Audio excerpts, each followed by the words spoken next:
everyone. First question for you. How many people don't speak French here? Okay, I will do it in English. So hybrid apps performance, what happened in real life? First, I'm a native app developer for iOS and Android, and it's important for the next slide. I have a kind of specialization today. I've done a lot of Tinder-like application.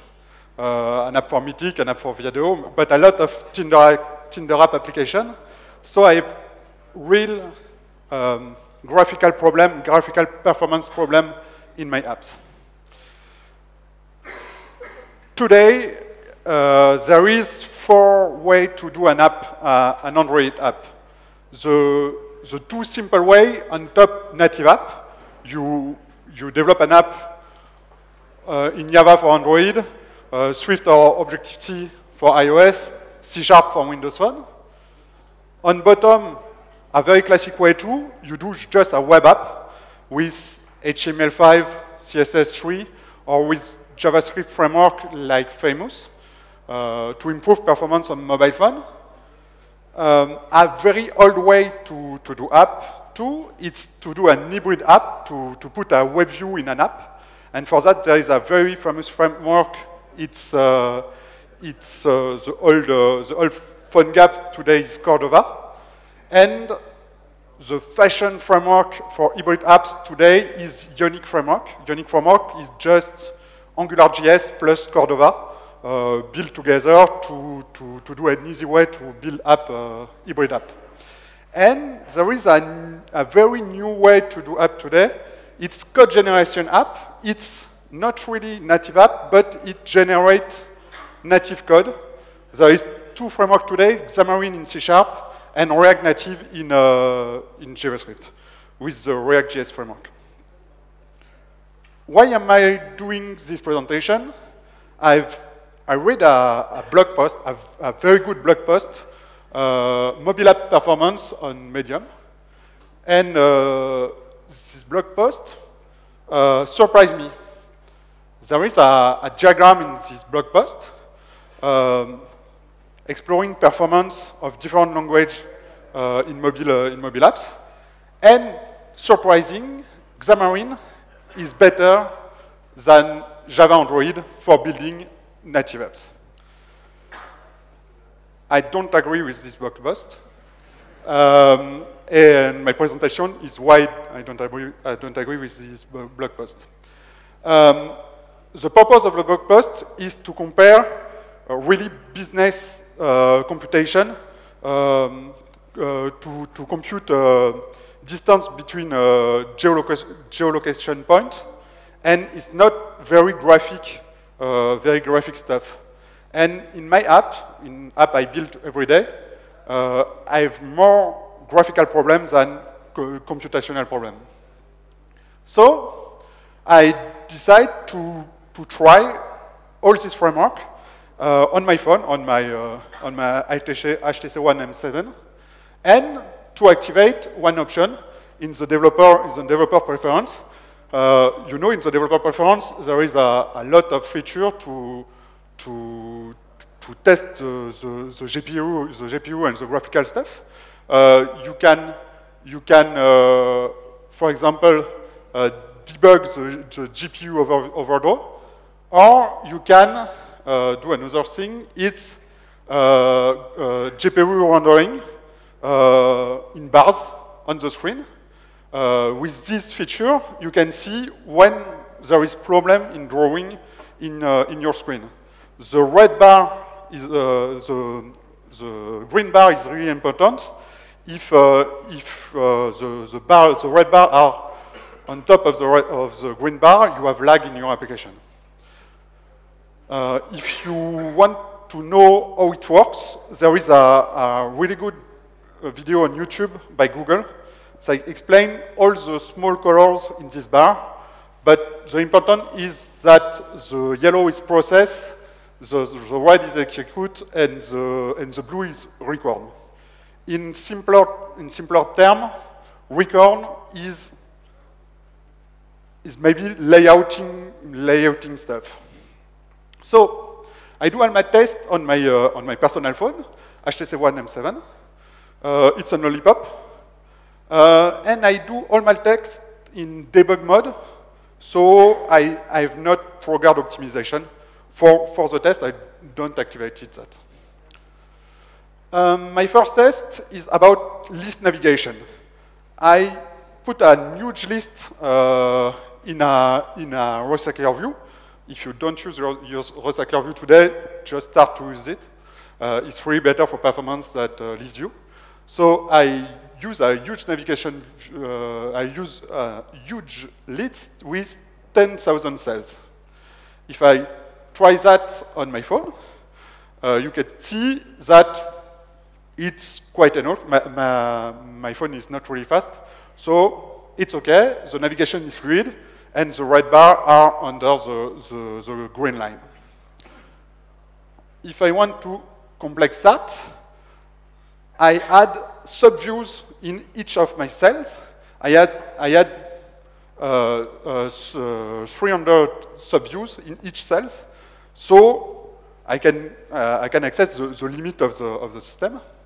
If I do that, it's not really smooth, and I have big problem of rendering. So I can compare that with other development tools.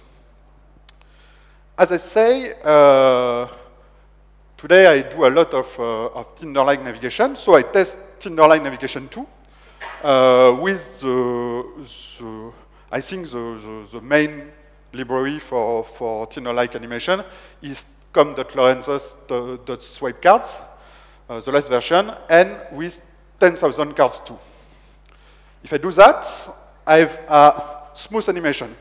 It's not really a performance, because in this kind of library, it just put maybe 3 or 4 cards in the screen, and all the other cards are not layered at all. So I just instantiate some object in a list, but don't show him in the view. If I do the same thing than in the list view, my first test, I add 300 subviews in each card. As you can see, I have problem on each swipe. It's clearly a layered problem. When I instantiate a new card, there is a lot of layout stuff to do, and there is a micro lag just when the last card go left or right. So start with Ionic. Ionic is, as I say, a framework based on Cordova plus AngularJS. So it's just JavaScript development. I try the same list than is in native Android. First thing, it's really, really long to load. And when I load the list, I have a lot of problem of rendering. The list isn't smooth as the native part. And this video is a cheat. If I put 10,000 cells, the app just crashes. So I limit that to 1,000 cells. The problem is with Ionic and all DOM-based framework, all my cells are not recycled like in a recycler view, and all my cells I'll put in the DOM, and the DOM crash if there is too much elements.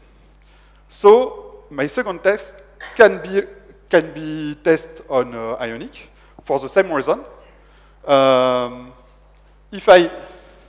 If I try to be easier for the framework, I put only 1,000 cells and only 30 subviews per cell. The app crash. Try with Tinder cards. I use the Ionic contrib Tinder cards library. I don't record something. As you can see, in a very large amount of card, the Ionic is like the native one, the native app. It's as smooth as the native app. Why? Because for a Tinder component, I don't instantiate, I don't put in the view all the cards, and I put the view, I put just 3 or 4 view in the main view. If I add subview, the performance is like in Android for the graphical stuff, but if you look at the performance and the lag in the view, the Ionic is more laggy. There is a magic tools for Ionic to improve performance in Ionic. This tool is crosswalk. Crosswalk basically is to put a native version of Chrome in your application, to embed a native version of Chrome in your application. The problem with that solution is that you embed a handicap part in your application, so you have x86 version and ARM version of your application. For a cross-platform app, it's a little bit complicated, but you have better performance. You have better performance, so you can load 1,000 cells, but it's really, really long to load. Here, I can't scroll in my list, it's freeze.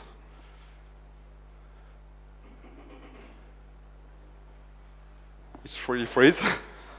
And here I can swipe in my list. So I can put 10,000 cells in a list with crosswalk. If I try to put some subviews, it's the same problem that without crosswalk. So I don't try swipe card with swipe card. There is not really improvement on Ionic.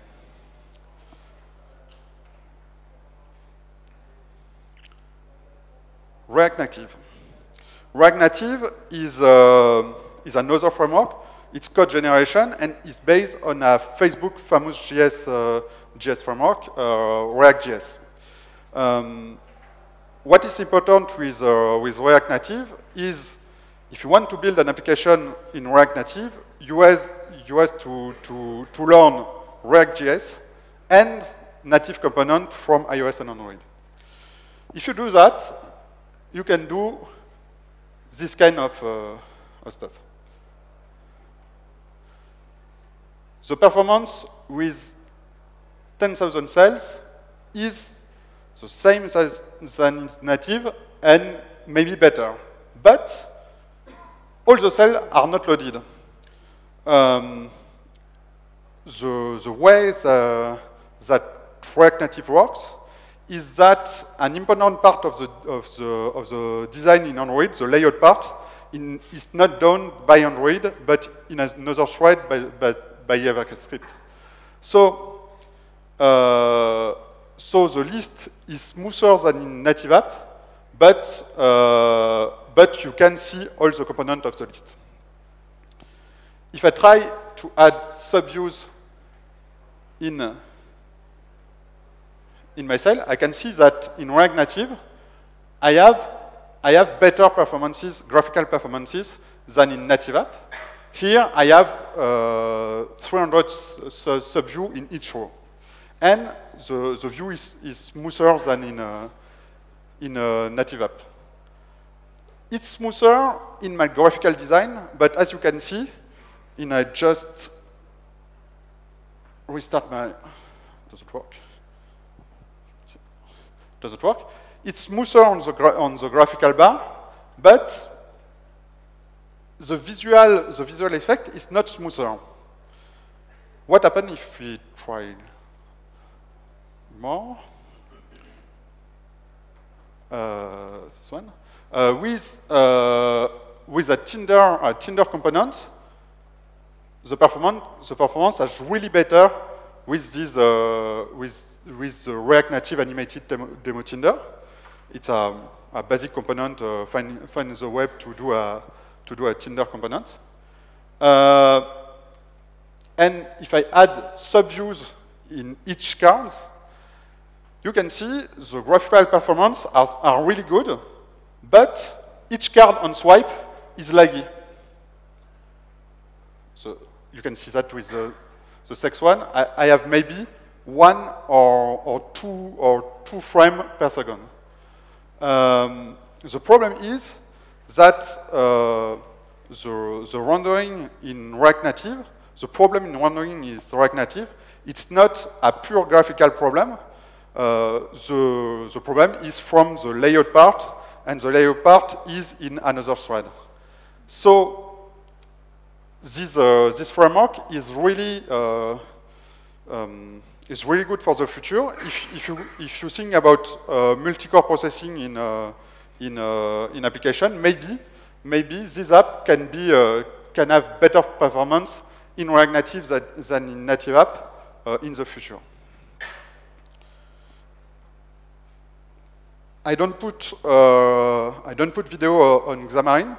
Xamarin have the same profile as native app application. The performance is just a bit worse. Why? If you build a Xamarin app, C# code are executed in a mono VM.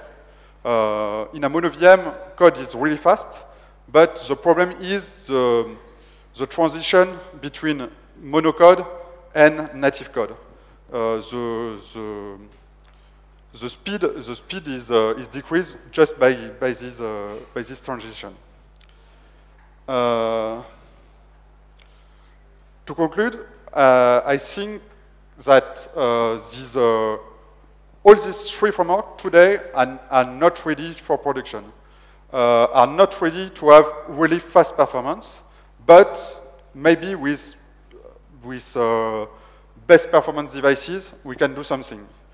The other problem is, as a native developer, it's hard for me to develop this application, and as a React.js developer, it's hard for this too.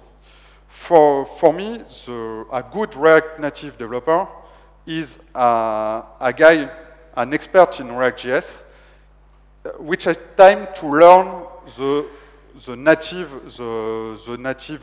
widget from Android and the native widget from iOS.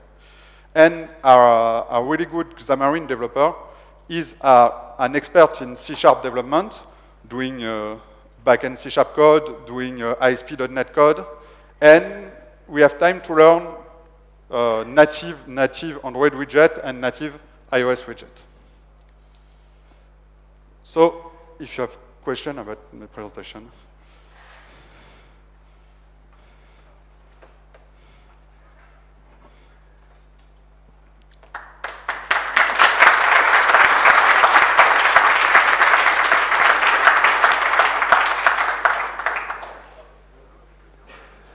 Hey. The subviews that you were talking about on the recycler view example, yeah. What were those structured like? What kind of subviews did you have, out of curiosity? It's just simple view without any background or something, but with particular layout component. For example, I put margin in my view. So margin is need a layout path to draw in my view. If I just put padding in my view, I have better performance in my view. But in real life, in real app, sometimes I have to put margin in my view. So I put a really complex situation to attain the limit of the system.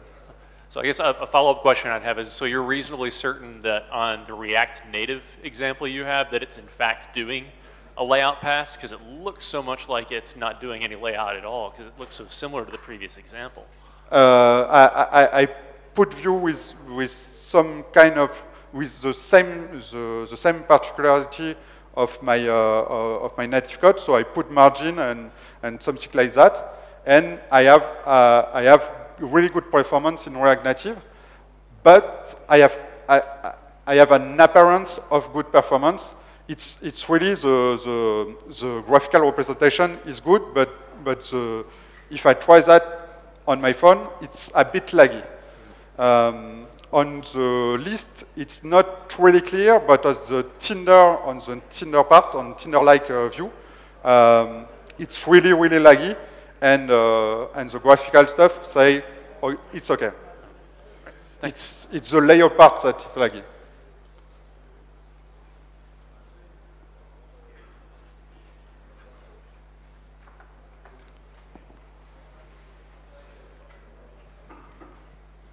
In your Ionic project, did you use the correction repeat directive?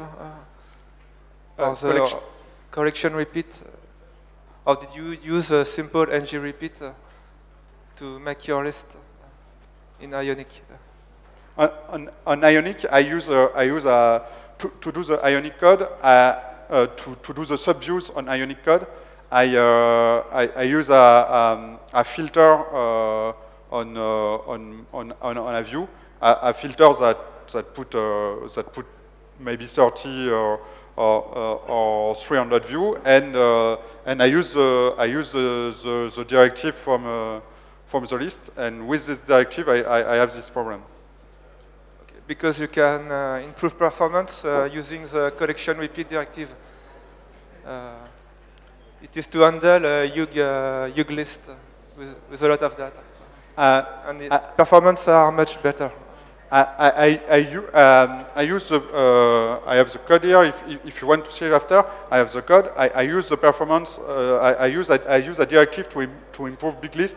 I'm not sure it's the same as you, but I use a directive to improve the list. And the problem is that I don't know why a lot of view is included in the DOM. And the list is not really smooth.